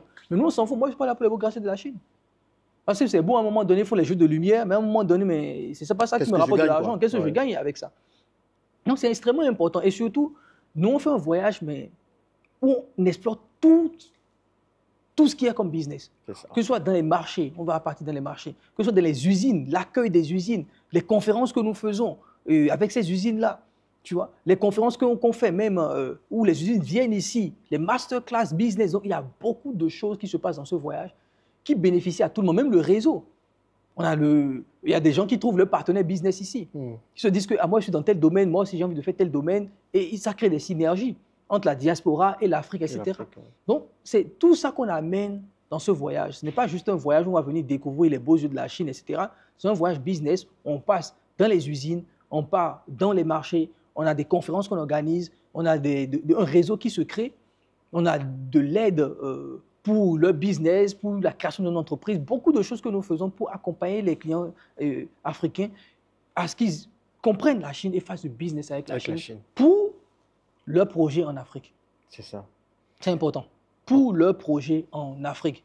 Moi, je suis persuadé, convaincu que le développement de l'Afrique se fera grâce aux machines industrielles qu'on va trouver à des prix intéressants en Chine. La dernière fois, j'ai un ami qui m'a appelé, qui m'a dit qu'il vient en Chine en mai. C'est un très bon ami à moi, il est dans le négoce, il est très très riche à Cotonou. Et je me rappelle, il y a 2 ans, il voulait acheter un bulldozer en Suisse, 25 millions de francs CFA. 25 millions. De francs CFA. C'est que jusqu'à présent, le bulldozer n'a pas encore été livré. Ah bon? C'est encore en Suisse là-bas. Okay. Il a mis l'argent dessus, c'est toujours des problèmes, il y a des problèmes de ci, des problèmes de ça, etc. Donc, il a vu mes vidéos, il m'a appelé pour me dire que, est-ce que tu sais que l'histoire du bulldozer là. Et moi, à l'époque, je lui avais dit, il dit, tonton, 25 millions que tu vas aller mettre en Suisse pour acheter un bulldozer, tu vas avoir le même, et je te dis même la même marque, parce qu'il voulait une marque européenne, ce n'est pas les grosses marques européennes, tu vas avoir la même marque en Chine 2 fois moins cher. Il m'a dit, non, toi, l'histoire de Chine là, moi je n'y crois pas trop. Comme moi, quoi. Et en plus, il prenait une deuxième main. C'est ça, à 25 millions. 25 millions, c'est même pas une première main. Une deuxième main, alors qu'elle avait trouvé la première main ici au même prix. Et à 2 fois moins cher. C'est ça. Donc il m'a appelé pour dire que il veut venir en Chine, etc. En mai, est-ce que je peux lui accorder 2-3 jours pour lui montrer quelques endroits sympas? Il n'y a déjà pas de souci. Tout ça pour dire quoi? Le développement de l'Afrique se fera via la Chine, parce que la Chine, aujourd'hui, a la technologie, a les machines et a des prix qui défient toute concurrence. Exact. Ils ont ça aujourd'hui.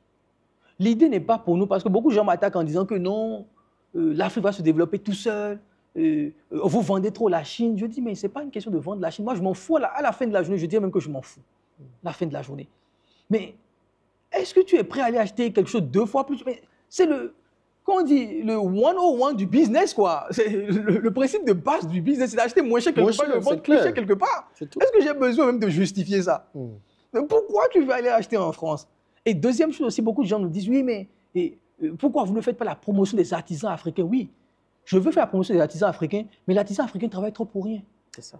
Je suis désolé. Tu as vu les travailleurs chinois, comment ils sont frêles, comme moi là? Ils font moins de 50 kilos. Et pourtant, ils te construisent des gratte-ciels et tout, ils te font des méga structures. Parce qu'ils ne travaillent pas en l'air.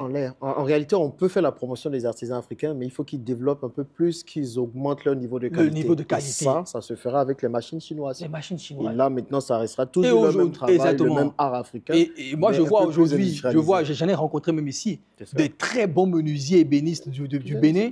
Ils sont tous ici à acheter les machines. Ça améliore leur qualité de travail, ce n'est pas de la copie-coller. En fait, les machines, c'est juste pour vous aider à produire plus et à produire bien. Et à produire bien, comme tu le dis. Donc, Si tu es un menuisier, tu es un mécanicien, mais viens en Chine prendre les machines. Même si tu veux faire de la production, tu veux créer toi-même tes propres machines. Mais viens voir, les Chinois vendent des machines qui font des machines. Ils ont déjà pensé à tout. Ils ont déjà pensé. Pourquoi aller réinventer la roue? Et c'est ça le problème qu'on souffre en Afrique, c'est que les Africains sont persuadés que le développement va se passer comme par miracle. C'est ça. Où on va avoir un eureka un jour, on va commencer à inventer des choses. Et les Russes ont envoyé plus de 15 000 ingénieurs en Chine entre 1949 et 1970. Former les Chinois. Former les Russes, ouais. Former les Chinois. Ouais. Former les Chinois. C'est comme ça que les Chinois ont récupéré la connaissance. Et les Chinois ont mis en place des politiques en disant aux Européens de venir gratuitement dans leur pays avec une condition. Uniquement des joint ventures. C'est ça. Uniquement des joint ventures. C'est-à-dire des associations d'entreprises. Une entreprise européenne, une entreprise chinoise. C'est pour ça que... Pourquoi, selon vous? Voilà. Pour avoir la technologie. Parce que, vous savez, moi, j'ai des gens qui me contactent, des entrepreneurs qui me contactent. Oui, mais est-ce que les Chinois peuvent faire un transfert de technologie? Je me dis, mais la technologie se vole, les amis. Et on ne fait pas de transfert de technologie, ça se vole.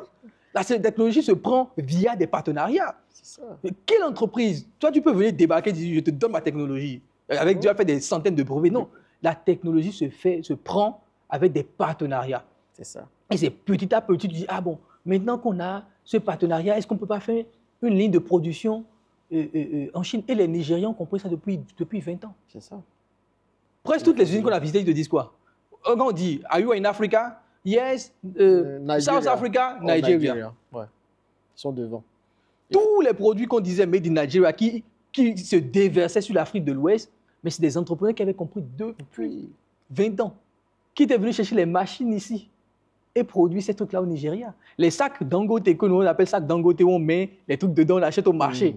Mais c'est des machines qui créent ces sacs-là. Et tu vas à la fois, tu trouves ces sacs-là même là, tu te dis, putain, mais Dangote avait eu la vision depuis 30 ans. C'est ça. Dangote avait vu ça il y a 30 ans. Il avait importé la machine qui fait les sacs aujourd'hui. Depuis 30 ans, il avait importé cette machine-là. Les pieds wata, les lots en sachet qu'on a chez nous, qu'on appelle pieds wata chez nous, qui a été une déferlante depuis le Nigeria sur le Bénin et le Togo, etc. Mais c'est une machine qui coûte $1200 et qui met de l'eau dans un sachet. Les Nigériens avaient compris ça il y a 30 ans. Donc, l'idée de développer l'Afrique tout seul, comme si on allait avoir un génie ou réinventer la roue, les amis, il faut vous enlever ça de la tête.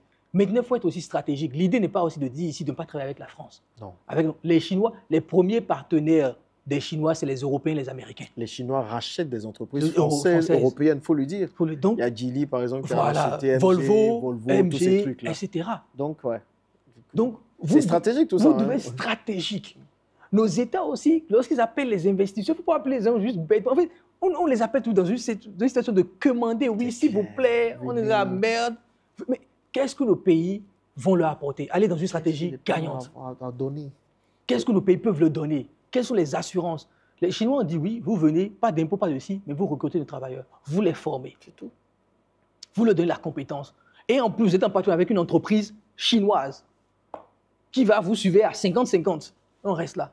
Et c'est comme ça que cette entreprise chinoise, à un moment donné, puisqu'ils sont là à faire le truc, qu'il y a toujours un mec à un moment donné qui démissionne et qui va créer la même chose. Il va créer la même chose. Ils ont pensé à ça même à l'avance. Ils ont pensé à ça à l'avance. Il y a toujours un Chinois qui va... Donc, je vois beaucoup de documentaires français qui expliquent que oui, que les Chinois ont construit leur avion parce qu'il y a eu une vague de démission de chez Airbus en Chine. De chez Airbus en Chine. Donc, tous ils avaient pris ça, ils avaient pris la connaissance pour aller construire. Moi, à chaque fois, ça me fait rigoler. Je dis, mais les gars ne sont pas cons. Ils ont patienté 20 ans. Tranquille. Ils ont fait les courbettes, les oui, monsieur, oui, Laoban, oui, tonton, oui, boss et tout. Et après, ils ont pris les technologies, ils ont acheté un avion qu'ils ont démonté de A à Z. Et c'est ça que les Chinois font. Et moi, j'étais parti voir des meubles qui font de la première imitation, première copie de meubles italiens. Ils ont dit, et c'est comme ça ils ont fait. Ils importent les meubles. Ils importaient les meubles et puis dépiècent les meubles. Pour voir chaque composant répliquer la même chose et remonter. Et parfois, tellement ils le font bien, parce que quand tu fais ça, tu maîtrises ce que l'autre a fait. Tu peux ajouter une petite touche. Parce que tu as déjà l'avance que l'autre a pris 10 ans, 15 ans, 20 ans pour mettre en place. Peut-être que je t'enverrai la vidéo de quand tu vas mettre en post-production du CEO de Uber, qui parlait de quand ils sont entrés sur le marché chinois, comment ils sont sortis du marché chinois. Mais il dit, mais il faut une technologie, une mise à jour, boum, les Chinois. 2 jours après, ils ont fait la même chose. Ils disent, tellement les Chinois les ont copiés que c'est arrivé à un niveau où dans la mise à jour était mise sur la plateforme que les Chinois l'avaient. Donc, il dit, quand tu copies à ce niveau, à ce rythme, tu arrives à un niveau où tu ne peux plus copier l'autre, donc tu commences à innover. C'est ça. Tu commences à le dépasser. C'est ça. Tu commences à dépasser l'autre, à apporter des touches auxquelles l'autre n'avait pas pu penser même. Parce que tu as déjà copié toute sa technologie. Et c'est ce que les Chinois ont fait aujourd'hui. Aujourd'hui, dans les voitures électriques, je pense qu'ils ont clairement 10 ans d'avance sur les Européens. De loin. Sur les voitures électriques. 10 ans d'avance sur les Européens.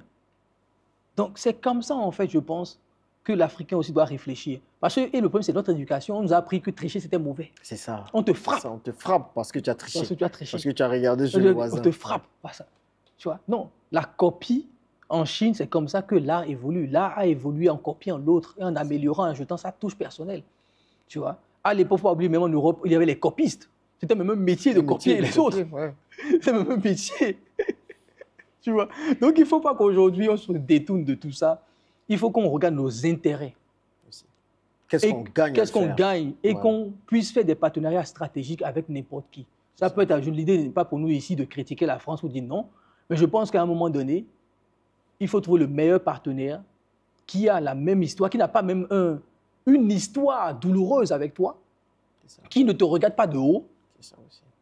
Parce que le problème aujourd'hui avec l'Occident, c'est que l'Occident n'arrive pas de façon authentique à ne pas nous voir autre chose que des esclaves.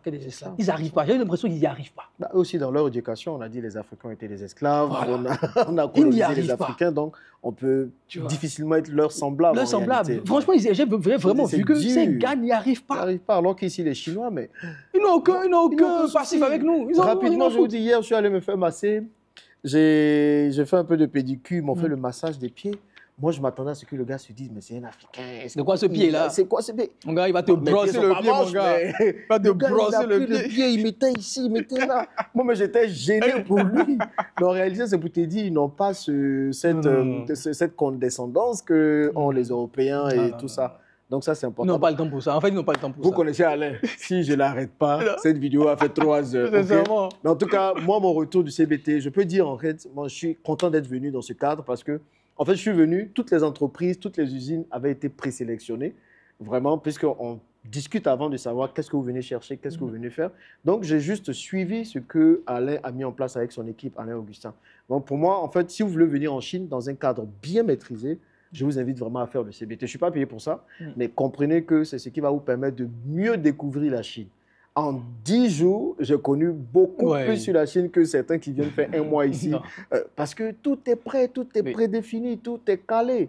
Et en plus, on voit d'autres personnes, on voyage en groupe, on fait des visites d'usines. Si vous partez tout seul, vous n'allez jamais avoir d'autorisation pour visiter ces usines. Là, on va aller voir un peu GAC Motors. Voilà, comment est-ce qu'ils font leur voiture et tout. C'est quelque chose que vous n'allez pas voir partout. Vous comprenez, on a dû batailler, aller, on a dû pousser pour que ça puisse se faire. Donc vraiment, moi, je vous invite, si vous voulez découvrir vraiment la Chine, surtout du niveau business, au niveau business et historique, à venir au CBT. C'est le plus simple pour vous. Certains me diront, oui, ça coûte cher, c'est beaucoup d'argent, mais demandez à tous ceux qui sont là, et je vais même faire un petit retour d'expérience, mais tu en as pour plus que ton argent. Pour plus que ton argent, et chacun retourne avec tellement d'idées de business, comme je suis avec eux maintenant, les gens viennent me voir, j'ai trop d'idées de business, tu me conseilles quoi? Vous voyez? Donc vraiment, j'espère que cette vidéo vous a changé votre perspective de la Chine. Exactement. Venez voir. Et moi, je le répète depuis que je suis là, ne lancez pas un seul business en Afrique sans passer par la Chine. Les gens, venez, même si vous ne pensez pas acheter quelque chose, venez voir. Vous allez venir, vous allez tester votre business model. Vous allez voir d'autres business. Moi, là, je repars avec une dizaine de business en tête. Pourtant, je me disais que j'avais déjà fait beaucoup, mais non, j'ai rien fait. Ah non. J'ai rien fait quand je vois tout ce que les Chinois ont fait. Mais c'est tout ça qu'on voulait partager avec vous. C'est vraiment un partage d'informations et d'expériences. C'est très important, les gars. Donc, si vous voulez venir au CBT, je ne sais pas s'il y aura un lien.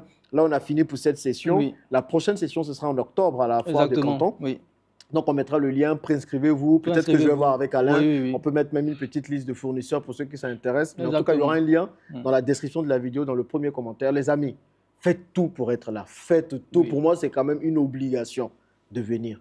At least, pour voir. Alain, ton mot de la fin? Franchement, je dirais que aujourd'hui, la Chine vaut le détour. C'est clair. La Chine vaut le détour. Et vous le remarquez que on a lancé une dynamique il y a 2 ans Et aujourd'hui, tout le monde est venu en Chine. Tout le monde est en Chine en ce moment. Tout le monde est en Chine en ce moment. Même tous les grands influenceurs sont en Chine. En ce moment, on a lancé une dynamique qui fait que tout le monde est en Chine. Donc, ça vous permet de réaliser qu'il y a quelque chose qui se passe ici aujourd'hui.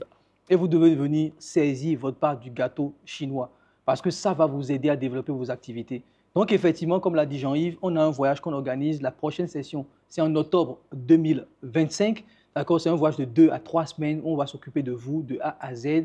On va vous babysitter limite, vous montrer les opportunités de la Chine. Des conférences sont mises en place, d'accord, des masterclass, des séances de formation, des visites d'usines du top niveau. Et parfois, c'est la crème de la crème chinoise, des usines d'État, des visites de lignes de production pour que vous puissiez voir, toucher du doigt comment les choses sont fabriquées. Ça vous donne des idées. Donc, tous les entrepreneurs qui sont en Afrique, vous qui avez des usines, des mini-usines chez vous en Afrique, ceux qui sont dans l'immobilier, vous qui voulez des idées, ceux qui sont dans la diaspora et qui cherchent à rentrer et qui vraiment souffrent en fait, qui ont cette peine parce qu'on a vu des gens, on a vu des histoires terribles de gens qui sont dans la diaspora et qui veulent sortir de ce cycle infernal.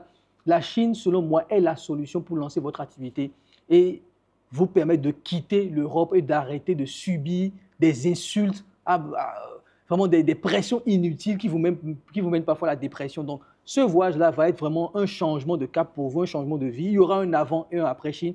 Toutes les informations sont dans la description de cette vidéo. On se retrouve, j'ai envie de dire, en octobre 2025. Ben voilà les gars, c'est tout. Vous avez des questions et tout, n'hésitez pas surtout à les mettre dans les commentaires. Merci d'avoir suivi cette vidéo un peu longue, mais on avait beaucoup à dire. Et là, on n'a rien dit. On n'a rien dit. On peut parler. Il y a encore énormément de choses à dire. Mais on va s'arrêter là. Merci. Et si vous voulez encore, dites-le. Alain fait partie de la famille maintenant. C'est sa chaîne, j'ai envie de dire. Donc, il viendra quand il veut, quand vous le souhaitez. Et puis, on va parler. En tout cas, merci pour le fabuleux travail que tu fais, Alain. En tout cas, merci pour d'être venu aussi. Parce qu'on t'a beaucoup poussé. Ah oui, moi, j'étais là jusqu'à la veille. J'ai dit, j'allais faire. Est-ce que je viens encore? T'as pris le billet la veille? J'ai pris le billet la veille pour vous dire combien j'hésitais. Mais je pense que c'est la meilleure des découvertes que j'ai eu à faire ces derniers temps. Et je kiffe la Chine, vous avez pu le voir dans les vidéos, mais je ne pensais pas. Quand ma femme me demande comment ça se fait, je dis, c'est trop bien. Je dis, quoi, toi, tu kiffes la Chine? Mais c'est ça un peu. Venez, vous allez être surpris. Allez, merci les gars, et à bientôt dans la prochaine vidéo. Bye bye.